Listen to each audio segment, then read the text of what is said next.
ওয়াল্লাহুল্লাযী লা ইলাহা ইল্লা হু الملك القدوس السلام المؤمن المهيمن العزيز الجبار المتكبر سبحان الله عما يشركون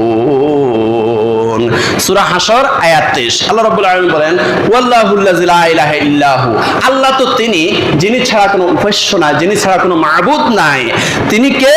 আল মালিকু, তিনি হলেন বাদশাহ, সমস্ত বাদশার বাদশাকে আল্লাহ। আল কুদ্দুস, তিনি মহাপবিত্র। আস-সালামু, তিনি ত্রুটিমুক্ত। আল মুমিনু, তিনি নিরাপত্তা দানকারী। আল মুহাইমিনু, তিনি রক্ষক। আল আসিস, তিনি হলেন মহাপরাক্রমশালী। আল জব্বারু, তিনি মহাপ্রতাপশালী। আল মুতাকাব্বির, তিনি মহিমান্বিত। সুবহানাল্লাহি আম্মা ইউশরিকুন, যারা শিরক করে এই সমস্ত শিরক